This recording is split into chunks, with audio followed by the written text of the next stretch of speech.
इस कार्यक्रम के पुण्यार्जक हैं आगम धारा परिवार। ओम नमः सिद्धेभ्यः नमो अरिहन्ताणं नमो सिद्धाणं नमो आयर्याणं नमो उवज्झायाणं नमो लोए सव्वसाहूणं येसु पंच नमो यारो सव्वपावपणासनो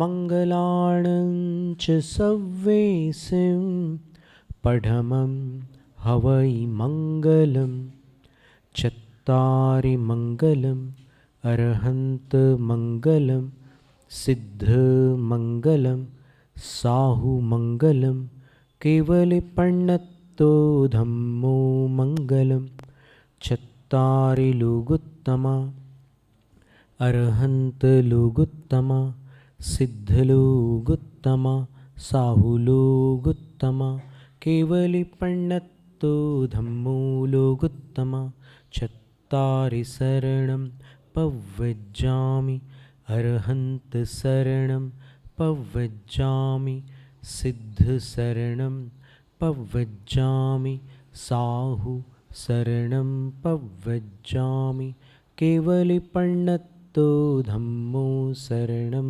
पव्वज्जामि। त्रिलोक त्रिकालवर्ती पंच परमेष्ठियों को नमन। महादेवादिदेव परम भट्टारक अरहंत परमात्मा जिनेन्द्र प्रभु वर्तमान धर्म तीर्थ शासन नायक तीर्थंकर भगवान श्री महावीर वर्धमान स्वामी की नमो प्रणाम। द्वादशांग श्रुत देवता स्वरूपा भगवती जिनवाणी सरस्वती देवी माता को भावपूर्ण वंदन। पूर्व शताब्दी के ज्ञानी ध्यानी तपस्वी परम श्रद्धेय धुरंधर आचार्य चारित्र चक्रवर्ती शांति सागर मुनिराज को नमोस्तु। दीक्षा शिक्षा गुरुवर आचार्य श्री विद्यासागर महाराज को नमोस्तु।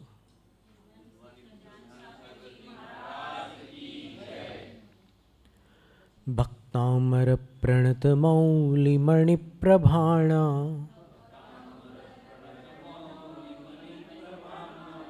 मुद्योत कंदलित पाप तमो वितानम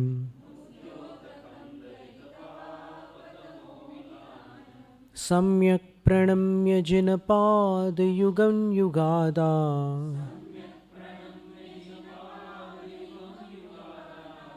वालंबनं भवजले पततांजनानां यः संस्तुतः सकलवाङ्मय तत्त्वबोधा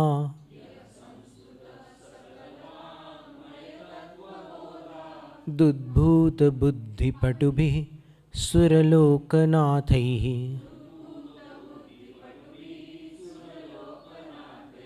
स्तोत्रैर्जगत्त्रतयचित्तहरैरुदारैः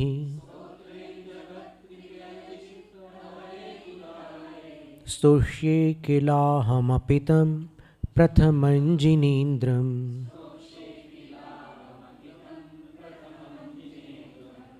तुभ्यं नमस्त्रिभुवनार्तिहराय नाथ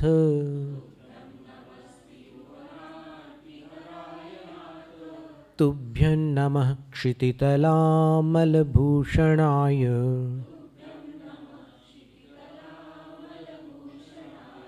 तुभ्यं नमस्त्रिजगतः परमेश्वराय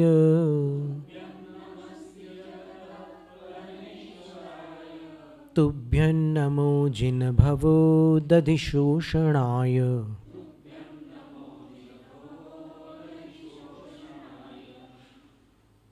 इकतालीसवें काव्य का पाठ करके फिर अपन आगे बढ़ते हैं। रक्ते क्षणं समदको किलकंठ नीलम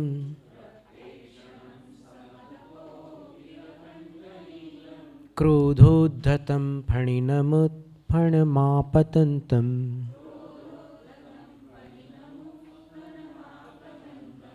आक्रामतिक्रमयुगेण निरस्तशङ्कस्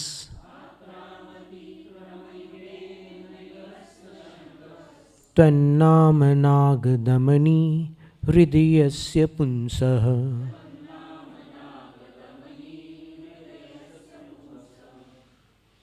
अब 42वां काव्य है। वल्गत तुरंग गज गर्जित भीमनाद, माजौ बलम बलवता मरि भूपति नाम। अधिकतर जगह बलवता मपि भूपति नाम ऐसा पाठ लोग करते हैं, पर ये प्राचीन पाठ कुछ शताब्दियों पुरानी एक प्रति राजस्थान में किसी पुराने संग्रह से मिली थी, तो उसमें मरी पाठ निकला था, तो उसको यहाँ पर संग्रहित किया गया है। माजौ बलम बलवता मरि भूपति नाम, उद्यत दिवाकर मयूख शिखापविद्धम, त्वत्कीर्तनात् तम इवाशु विदामुपैति। लय में पढ़ते हैं। वल्गत तुरंग गज गर्जित भीमनाद,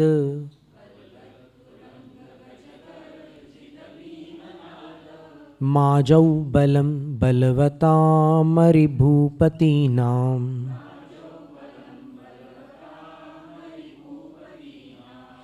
उद्यत दिवाकर मयूख शिखापविद्धम,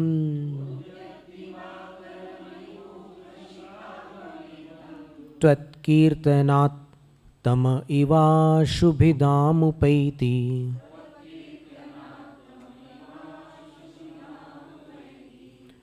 मंद गति में पढ़ते हैं।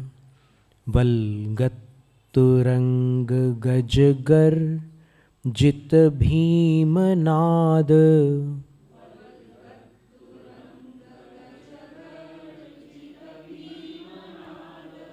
माजौ बलम बलवता मरि भूपति नाम।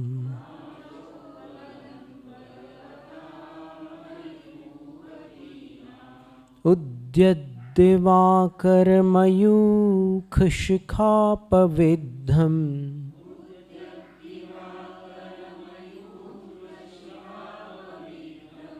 त्वत्कीर्तनात् तम इवाशुभिदामुपैति।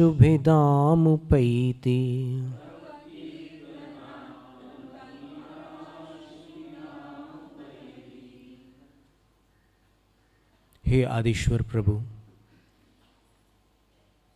आजऊ रणांगण में, आजी का अर्थ मराठी वाली नहीं, आजी, आजी का अर्थ रणभूमि। रणभूमि में, रणांगण में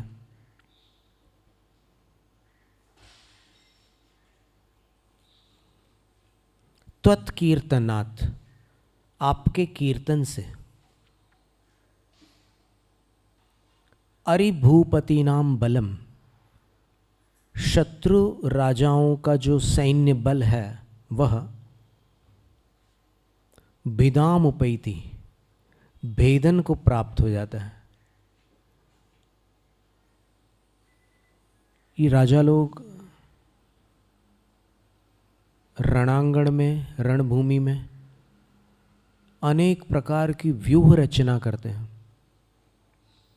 गरुड़ व्यूह, चक्र व्यूह, मत्स्य व्यूह आदि नाना प्रकार की व्यूह रचनाएं करते हैं।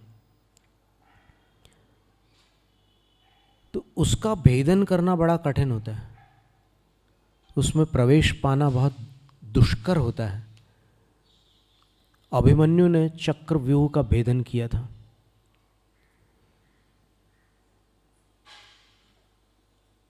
तो यहाँ आचार्य कहते हैं कि रणांगण में जो शत्रु राजाओं की व्यूह रचना है उसका भेदन त्वत्कीर्तनात्, आपके कीर्तन से आपके भक्त कर डालते हैं।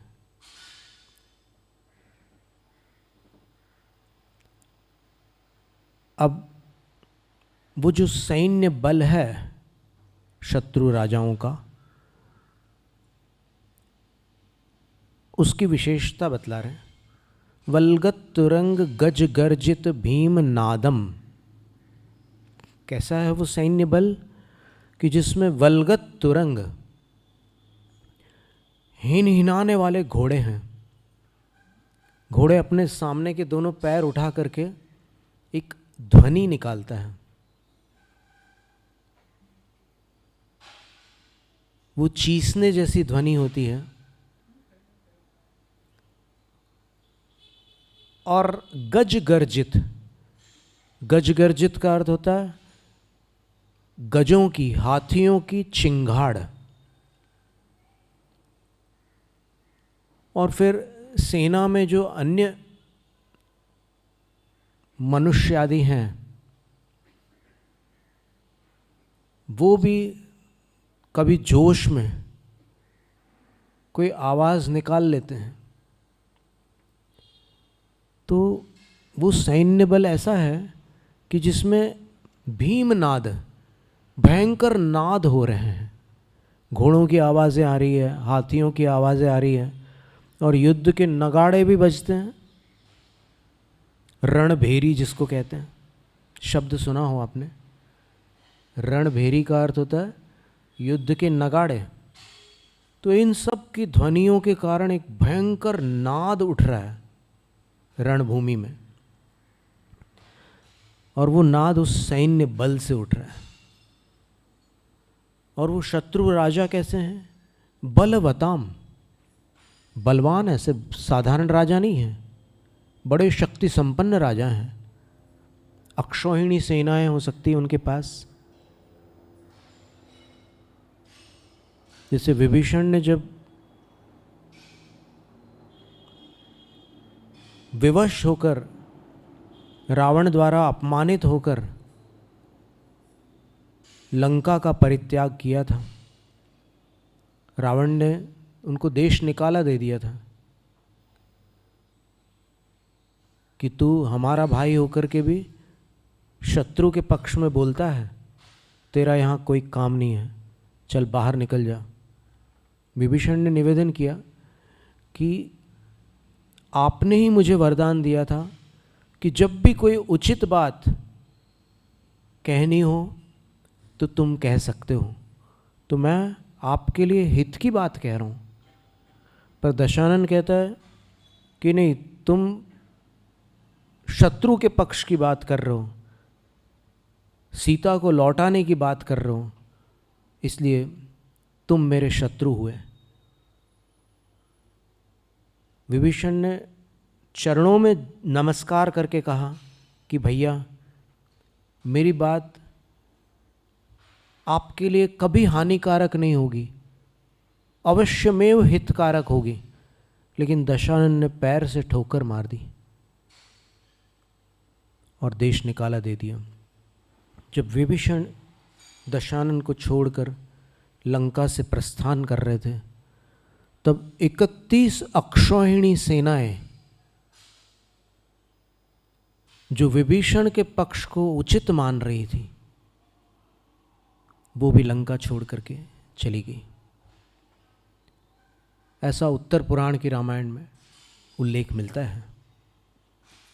रामायण बहुत सारी है, आज लगभग 300 से अधिक रामायण उपलब्ध हैं। लखनऊ में एक रामायण प्रकाशन समिति है, वहाँ सारी रामायणें उपलब्ध हैं।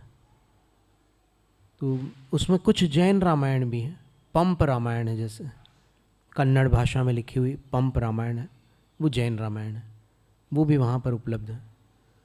तो वहीं से लेकर के हमने उसका स्वाध्याय किया था, पंप रामायण का। कन्नड़ भाषा में थी, पर हिंदी अनुवाद था, इसलिए स्वाध्याय हो गया। कन्नड़ होती तो और कोई विद्वान का आलम्बन लेकर के वाचना के माध्यम से कर लेते थे, पर उसका स्वाध्याय कई वर्षों पहले किया था।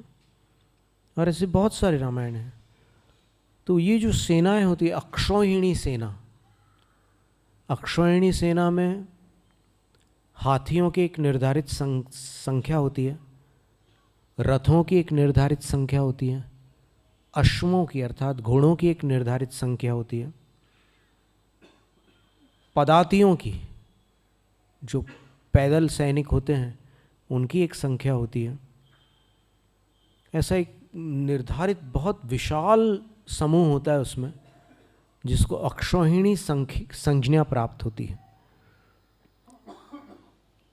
तो बलवान शत्रु राजाओं की ऐसी विशाल सेनाओं का जो समूह है, सैन्य बल है रणांगण में, वह तत्कीर्तनात्, आपके कीर्तन से, कीर्तन का अर्थ स्मरण है, लयबद्ध भगवान का नामोच्चारण करते चले जाना, करते चले जाना।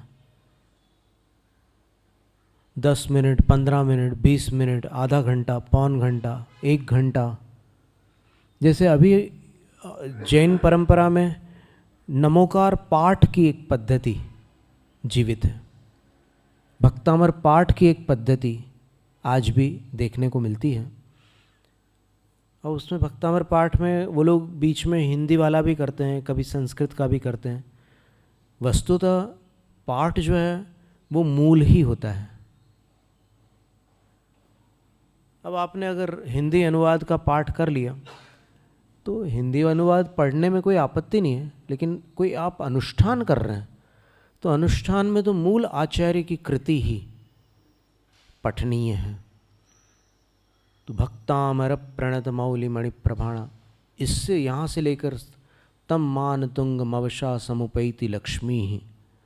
और अगर अखंड पाठ करना है तो बीच में जयकारा नहीं लगाना। समुपैति लक्ष्मी ही भक्तामर प्रणत मौलि मणि प्रभाणा, ये अखंड हुआ, क्योंकि आपको लगातार पाठ करना है ना। संभव है आपने 12 घंटे का पाठ रखा हो, संभव है 24 घंटे का रखा हो, उसमें कोई आपत्ति नहीं है। अब कहीं पाठ रखते हैं और फिर बीच में चाय पीने चले जाते हैं, नाश्ता करने चले जाते हैं, रात में भी कुछ पान सुपारी वगैरह चलती है। तो अगर आप धर्मानुष्ठान कर रहे हैं तो नियमों के साथ करने पर उसका विशेष फल होता है। और आप वही डील रखोगे, वही रवैया रखोगे जो घर पर चल रहा था, तो फिर कुछ अलग तो नहीं कर रहे हैं ना आप। आपको लग रहा है कि इतना सब छूट रखने के बाद आप घर से इस अनुष्ठान में कुछ अलग कर रहे हो, वैसे ही लगेगा, बस स्थान अलग लगेगा। तो वैसा ना करते हुए अगर आप कुछ नियमों के साथ करते हैं तो उससे विशेष समर्पण होता है, भक्ति भाव होता है। तो वो अखंड पाठ की पद्धति आज जैन परंपरा में पाई जाती है, लेकिन कीर्तन की पद्धति लुप्त प्राय है, लगभग देखने को नहीं मिलती। आरतियां होती है सायंकाल, कई स्थानों पर आरतियां बड़े धूमधाम से होती हैं, लेकिन कीर्तन तो अब आचार्य मानतुंग स्वामी ने ये दूसरी बार कीर्तन शब्द का प्रयोग किया है। पहली बार कहाँ किया था? 40वें काव्य में। तो नाम कीर्तन जलन शमयत्य शेषम, यहाँ पर फिर कह रहे हैं त्वत्कीर्तनात्तम एवाश विदाम उपैति। तो अगर आचार्य मानतुंग स्वामी, जिनका काल 10 विद्वानों के मतानुसार 7वीं शताब्दी है, राजा हर्षवर्धन का काल, चलन में ऐसा लोग कहते हैं कि राजा भोज के समय हुए थे,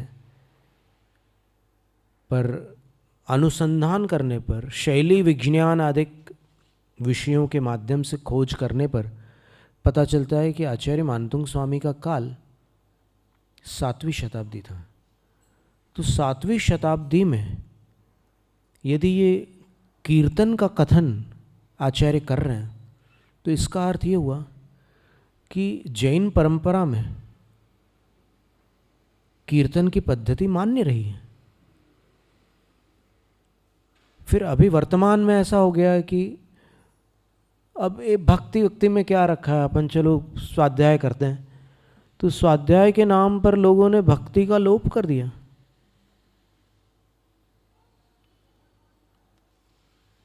अब जिनकी वाणी का आप स्वाध्याय कर रहे हो, उनके प्रति अगर समर्पण नहीं हुआ, उनके प्रति अगर भक्ति नहीं हुई, तो काय का स्वाध्याय है वो? कोई बात अगर आपके गले नहीं उतरेगी तो आप उसको अस्वीकार कर दोगे? कितनी देर लगती है अस्वीकार करने में? मैं नहीं मानता ऐसा बोल दोगे? कई लोग बोलते ही हैं आज भी कि मैं ये नहीं मान सकता। अरे मैं शब्द इस अपार जिन शासन में एक बूंद के बराबर भी नहीं है। और मैं जो है वो मान कषाय से निकला हुआ शब्द। जहां जूते चप्पल उतारते हैं वहां उस मैं को उतारने के बाद भक्ति प्रारंभ होती है।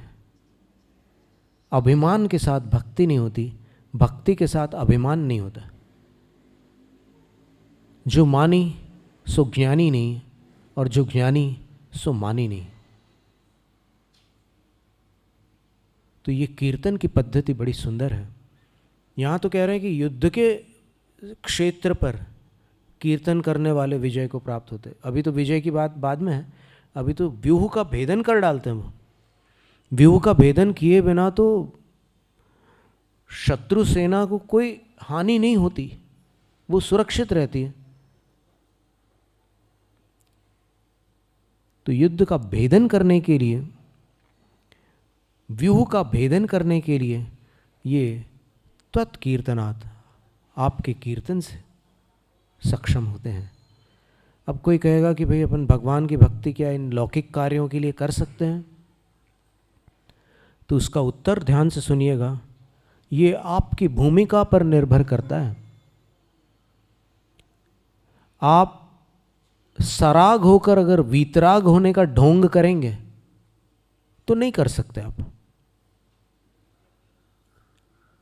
लेकिन उस ढोंग से ध्यान रखना, वीतरागता नहीं आने वाली, किंतु राग में वृद्धि अवश्य हो जाएगी। जो दिखावा होता है वो जिस चीज का होता है उससे बहुत दूर रखता है।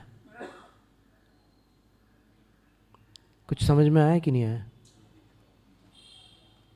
आप ज्ञानी होने का दिखावा करेंगे तो वो दिखावा आपको ज्ञान से दूर करेगा। आप भक्त होने का दिखावा करेंगे तो वो दिखावा आपको भक्ति से दूर करेगा। आप वैरागी होने का दिखावा करेंगे तो वो दिखावा आपको वैराग्य से दूर करेगा। और आप वीतराग होने का दिखावा करेंगे तो वीतरागता से वो दिखावा आपको दूर कर देगा।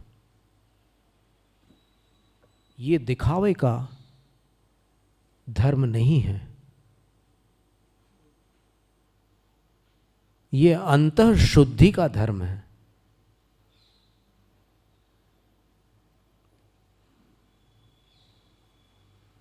दान देने से यश की प्राप्ति होती है, होने दो। यश के लिए दान मत करो।